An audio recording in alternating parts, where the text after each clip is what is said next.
Hello बच्चों।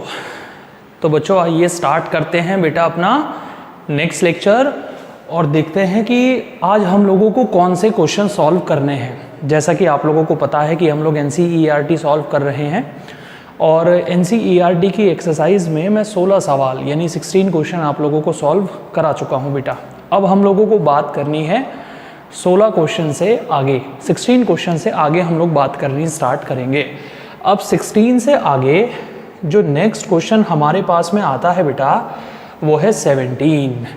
आइए देखते हैं कि 17 प्रॉब्लम क्या है अपने पास में। देखो बेटा 17 प्रॉब्लम है careful measurement of the electric field at the surface of A black box indicates that net outward flux through the surface of the box is this।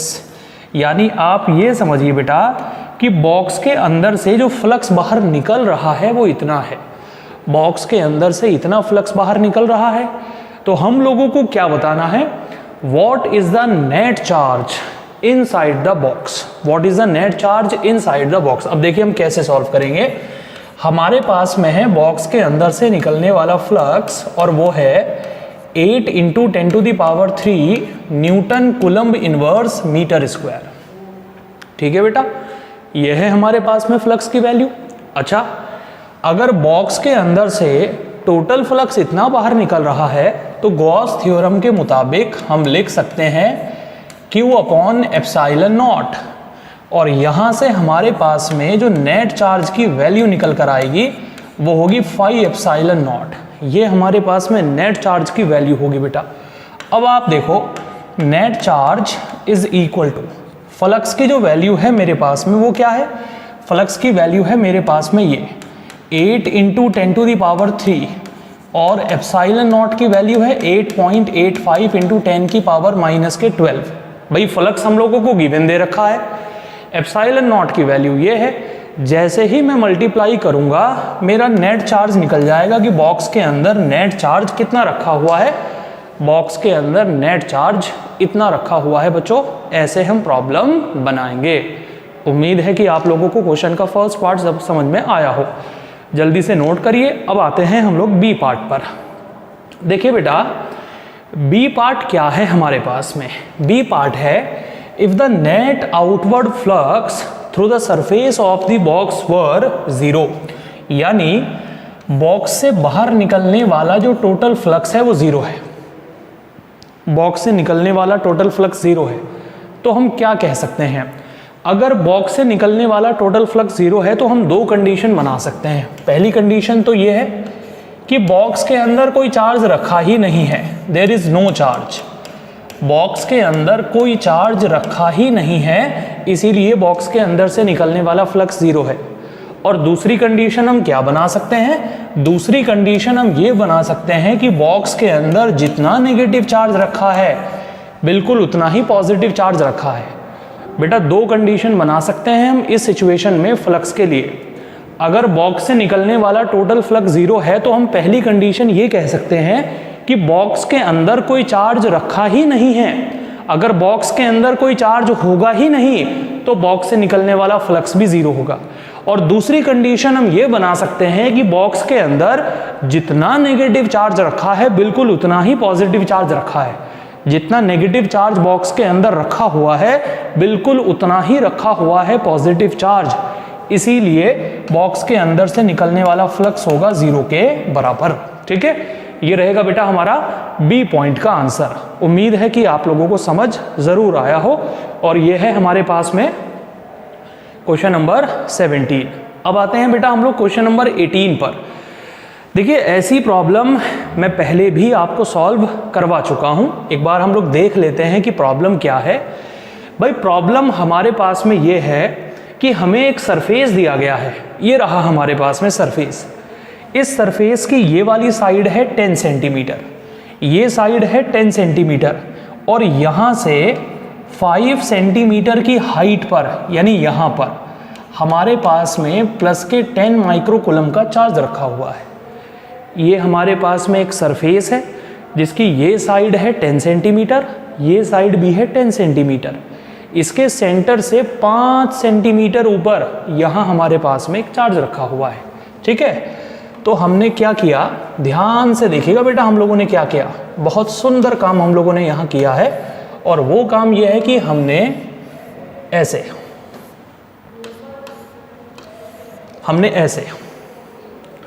इसे एक सरफेस मानकर ये पूरा क्यूब बना दिया मैंने यहाँ पर।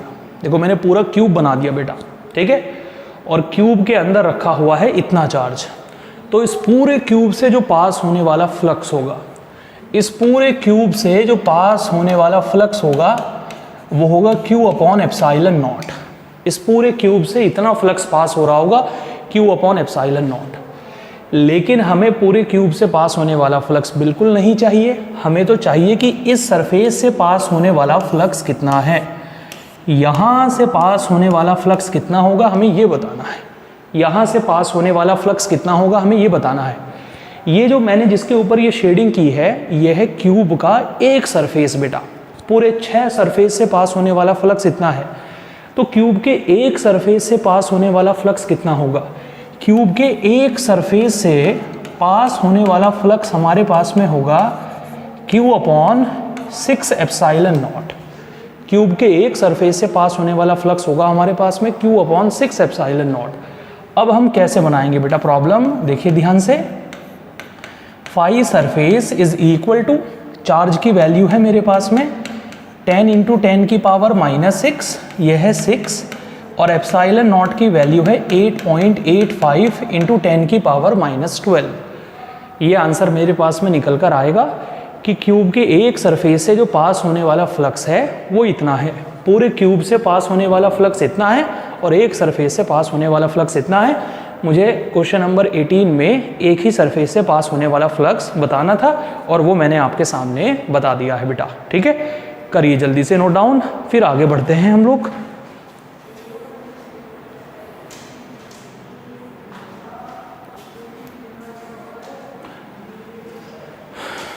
ओके देखो बेटा, अब आते हैं हम लोग नेक्स्ट क्वेश्चन पर। देखिए नेक्स्ट क्वेश्चन क्या है हमारे पास में, प्रॉब्लम नंबर 1.19। हमारे पास में जो नेक्स्ट क्वेश्चन है वो है 1.19। चलिए जानते हैं कि 1.19 क्या है। A point charge 2 microcoulomb is at the centre of a cubic Gaussian surface 9 centimetre on edge. What is the net flux through the surface. देखो बेटा, हमें ये कहा गया है कि भाई हमारे पास में है एक क्यूब, ओके। ये हमारे पास में क्यूब है। इस क्यूब के सेंटर पर यहाँ रखा हुआ है 2 माइक्रोकूलम का चार्ज। 2 माइक्रोकूलम का चार्ज क्यूब के सेंटर पे रखा हुआ है। तो हमें बताना है कि पूरे क्यूब से पास होने वाला फ्लक्स कितना होगा। पूरे क्यूब से पास होने वाला फ्लक्स कितना होगा, तो गॉस थ्योरम के मुताबिक क्यूब के अंदर रखा हुआ है 2 माइक्रोकूलम का चार्ज। तो पूरे क्यूब से जो पास होने वाला फ्लक्स होगा बेटा, पूरे क्यूब से जो पास होने वाला फ्लक्स होगा वो होगा Q अपॉन एप्सिलॉन नॉट। बात समझ में आ रही है। Q की वैल्यू हो गई है 2 माइक्रोकूलम और एप्सिलॉन नॉट को आप लोग जानते हैं, मुझे बताने की ज़रूरत नहीं है आप लोगों को, ठीक है। अगर हमसे पूछा है सिर्फ एक सरफेस से, सिंगल सरफेस से पास होने वाला फ्लक्स कितना होगा, मान लीजिए कि एक सरफेस से पास होने वाला फ्लक्स आप लोगों से पूछ लिया, तो कैसे बताएंगे आप। पूरे क्यूब से पास होने वाला फ्लक्स तो इतना है, एक सरफेस से, सिंगल सरफेस से जो पास होने वाला फ्लक्स होगा वो होगा Q upon 6 epsilon not. Q की वैल्यू हो गई है 2 माइक्रोकूलम और एप्सिलॉन नॉट आप सभी लोग पहले से जानते हैं, बस वैल्यू पुट करके बनाना है और कुछ नहीं करना है। सभी सरफेसेस से पास होने वाला फ्लक्स इतना है, ऑल सरफेसेस, ऑल 6 सरफेसेस से पास होने वाला फ्लक्स है इतना, और एक सिंगल सरफेस से पास होने वाला फ्लक्स है इतना। और हमने यहाँ अप्लाई की है बेटा गॉस थ्योरम, ठीक है। उम्मीद करता हूँ कि क्वेश्चन आप लोगों को समझ आया हो। वैल्यू आपके सामने है, आपको सिर्फ वैल्यू पुट करके कैलकुलेट करना है और कोई बहुत बड़ा काम आप लोगों को नहीं करना है। अब आते हैं बेटा हम लोग क्वेश्चन नंबर 1.20 में। आइए देखते हैं कि क्वेश्चन नंबर 1.20 क्या है। ये रहा हमारे पास में question number 1.20। A point charge causes an electric flux of. सबसे पहले आप ये देखिए कि फ्लक्स हमें दे रखा है नेगेटिव। फ्लक्स के नेगेटिव होने का मतलब ये है कि सरफेस के अंदर नेगेटिव चार्ज रखा हुआ है। अगर फ्लक्स नेगेटिव है तो इसका मतलब ये है कि सरफेस के अंदर नेगेटिव चार्ज रखा है बेटा, ठीक है। Through a spherical Gaussian surface of 10 centimetre radius centred on the charge, यानी हमें ये कह रखा है कि ये है हमारे पास में गॉसियन सरफेस, और इस गॉसियन सरफेस में फ्लक्स के नेगेटिव होने का मतलब यह है कि लाइनें आ रही हैं, ऐसे लाइनें आ रही हैं कुछ इस तरीके से, लाइनें कुछ ऐसे आ रही हैं बेटा, समझ रहे हो आप लोग, लाइनें कुछ ऐसे आ रही हैं, ठीक है। फर्स्ट पार्ट में हमसे ये पूछा है कि अगर हमने रेडियस को डबल कर दिया, अभी मान लेते हैं कि इसकी रेडियस है स्मॉल r, अगर हमने रेडियस को डबल कर दिया तो क्या फ्लक्स के ऊपर कोई इफेक्ट पड़ेगा? तो ध्यान रखिएगा बेटा, flux phi is not depending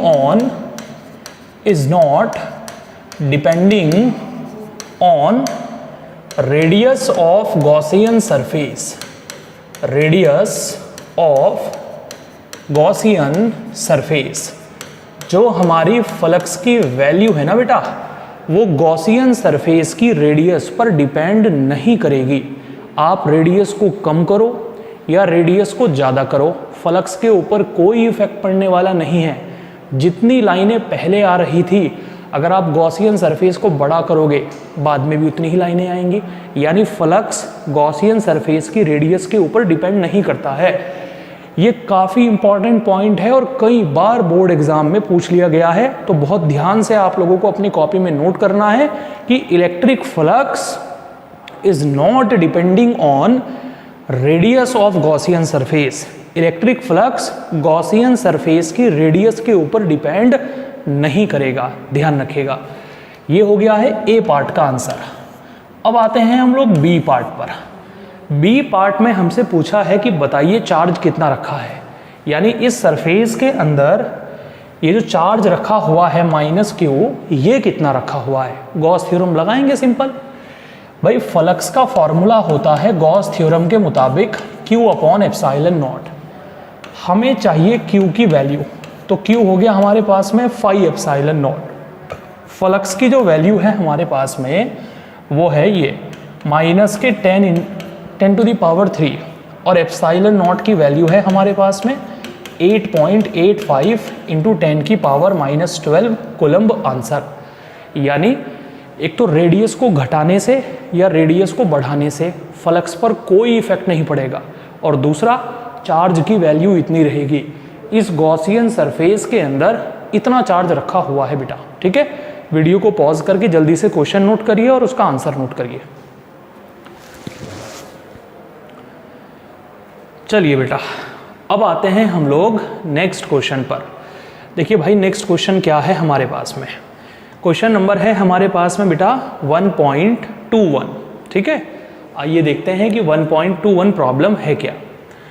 एक conducting sphere of radius, conducting sphere, conducting का मतलब यह है कि जो चार्ज होगा वो सिर्फ बाहरी सरफेस पर होगा। कंडक्टिंग का मतलब यह है कि चार्ज आप स्फीयर को कहीं भी दोगे ना, वो चार्ज एकदम से भागकर स्फीयर के सरफेस पर चला जाएगा। कहाँ चला जाएगा? सरफेस पर चला जाएगा, ध्यान रखिएगा।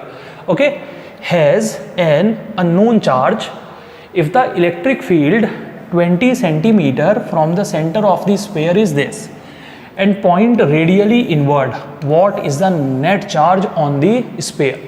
मैं आपको बताता हूँ कि सिचुएशन क्या है। सिचुएशन ये है कि ये हमें दे रखा है कंडक्टिंग स्फीयर, इसकी रेडियस हमें दे रखी है 10 सेंटीमीटर, और यहाँ से 20 सेंटीमीटर बाहर इस पॉइंट पर इलेक्ट्रिक फील्ड की जो वैल्यू हमें दे रखी है वो है 1.5 × 10⁻³ न्यूटन पर कूलम्ब। ये कंडीशन है भाई हमारे पास में। ये दे रखा है स्फीयर, इसकी रेडियस दे रखी है 10 सेंटीमीटर और इसके सेंटर से 20 सेंटीमीटर दूर, यानी यहाँ पर, ठीक है। इलेक्ट्रिक फील्ड हम लोगों को दे रखा है इतना। बात समझ में आ रही है?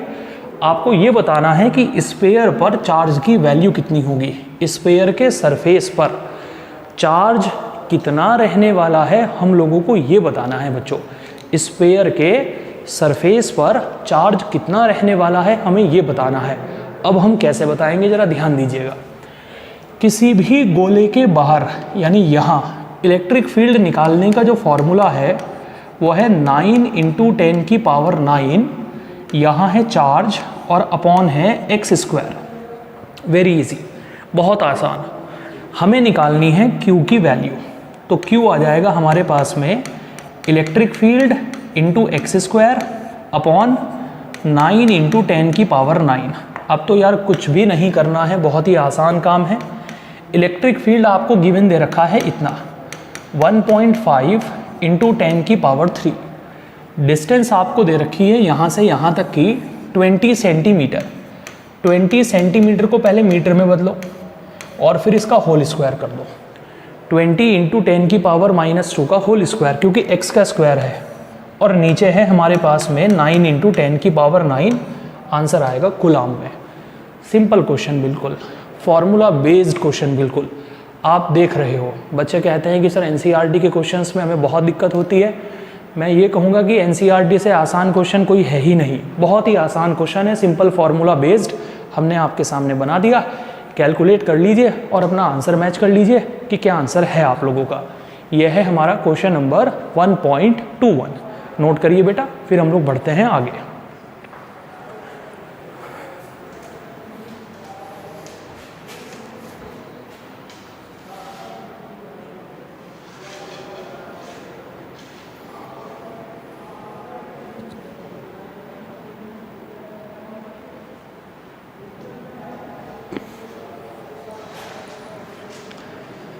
चलिए बच्चों, अब आते हैं हम लोग नेक्स्ट क्वेश्चन पर। देखिए बेटा, नेक्स्ट प्रॉब्लम क्या है हमारे पास में। नेक्स्ट प्रॉब्लम है हमारे पास में 1.22। ठीक है, हम बनाने वाले हैं 1.22 प्रॉब्लम। ए uniformly charge conducting sphere, diameter हमें इतना दे रखा है। अगर डायमीटर हमारे पास में है 2.4 तो रेडियस की वैल्यू हो जाएगी 1.2 मीटर। समझ रहे हो बेटा। ये हमें दे रखी है सरफेस चार्ज डेंसिटी यानी सिग्मा की वैल्यू। ये हमें सिग्मा की वैल्यू दे रखी है, सरफेस चार्ज डेंसिटी यानी सिग्मा 80 × 10⁻⁻6 कूलम्ब मीटर स्क्वायर। ठीक है, अब हमें क्या चाहिए। नंबर 1 पॉइंट हमें चाहिए, find the charge on the sphere. Sphere के ऊपर चार्ज कितना होगा। देखो बेटा, ये हमें दे रखा है गोला, इसकी रेडियस है स्मॉल r और इसके सरफेस पर चार्ज डेंसिटी है सिग्मा। बहुत ही आसान, सिग्मा का फॉर्मूला होता है चार्ज अपॉन एरिया। अगर आपको चार्ज की वैल्यू चाहिए तो हम सिग्मा की मल्टीप्लाई करेंगे एरिया में। Charge is equal to sigma और एरिया हो जाएगा हमारे पास में 4πr²।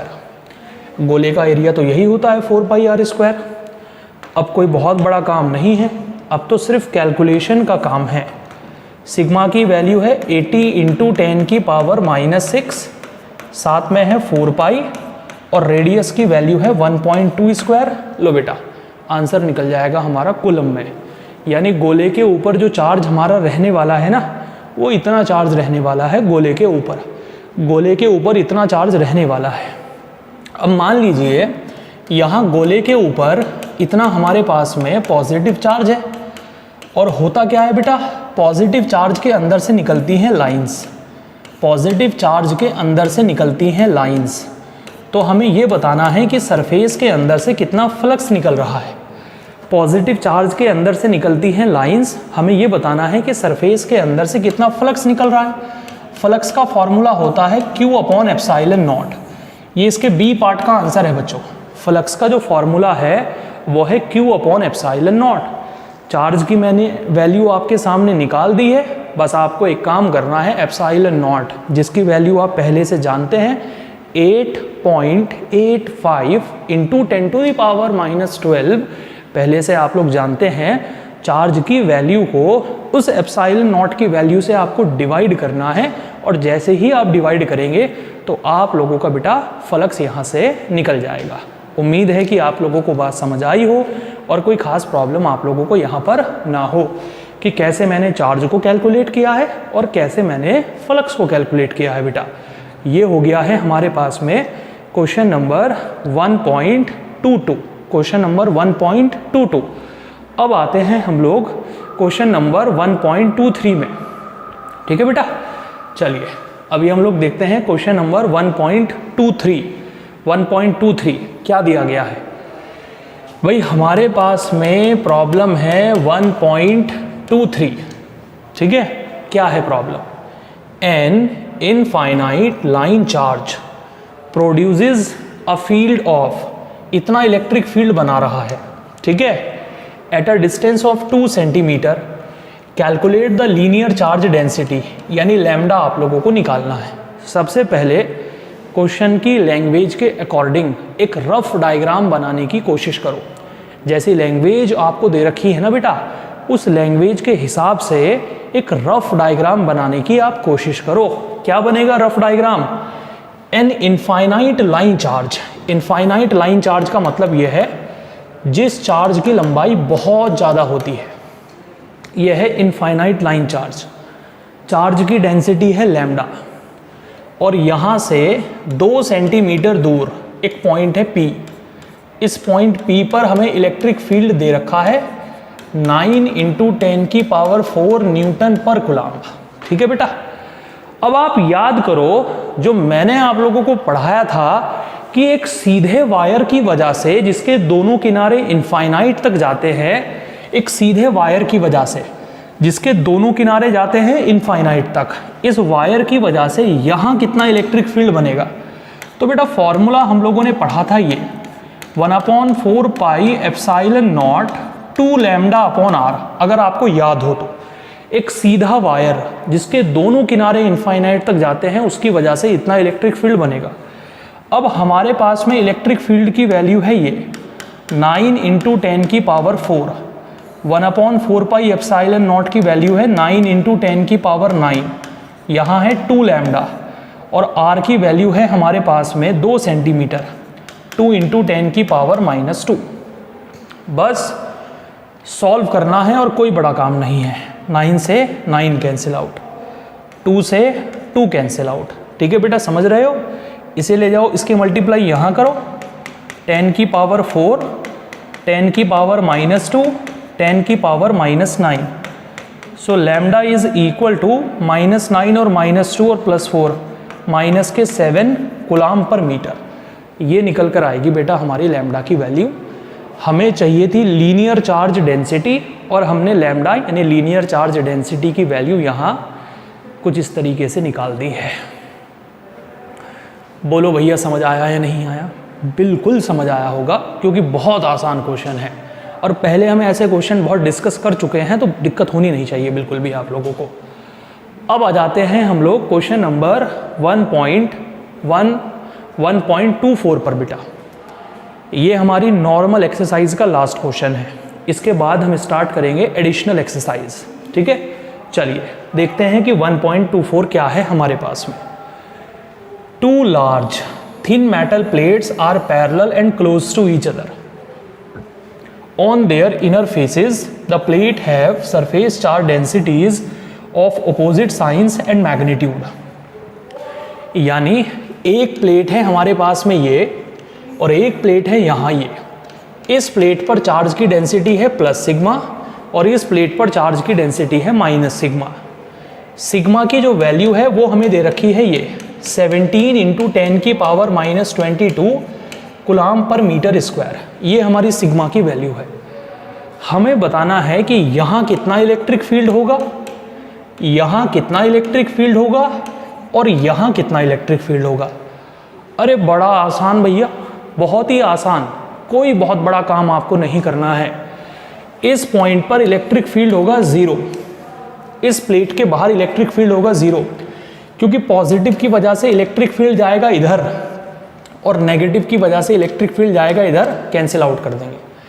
बिल्कुल ऐसे ही यहाँ भी इलेक्ट्रिक फील्ड होगा 0, पॉजिटिव की वजह से जाएगा इधर और नेगेटिव की वजह से इधर, कैंसिल आउट 0। और दोनों प्लेटों के बीच में हर जगह, जहाँ जहाँ मैं ये ब्लू कलर की शेडिंग कर रहा हूँ ना बेटा, हर जगह इलेक्ट्रिक फील्ड की वैल्यू होगी सिग्मा अपॉन एप्सिलॉन नॉट। दोनों प्लेटों के बीच में यानी बी पॉइंट पर इलेक्ट्रिक फील्ड होगा हमारा सिग्मा अपॉन एप्सिलॉन नॉट। अब सिग्मा आपको दे रखा है 17 इंटू 10 की पावर -22 और एप्सिलॉन नॉट की वैल्यू है 8.85 इंटू 10 की पावर -12। आंसर आ जाएगा हमारे पास में न्यूटन पर कूलम। इतना इलेक्ट्रिक फील्ड होने वाला है दोनों प्लेटों के बीच में, इतना इलेक्ट्रिक फील्ड होगा हमारा दोनों प्लेटों के बीच में। होप सो कि आप लोगों को बात समझ आई हो। और इस क्वेश्चन के साथ हमारे 24 सवाल हो जाते हैं बेटा पूरे। 24 क्वेश्चंस हमारे पूरे हो चुके हैं। कल की क्लास से हम एडिशनल एक्सरसाइज स्टार्ट करेंगे और कोशिश करेंगे कि ज़्यादा से ज़्यादा प्रॉब्लम्स को हम सॉल्व करें।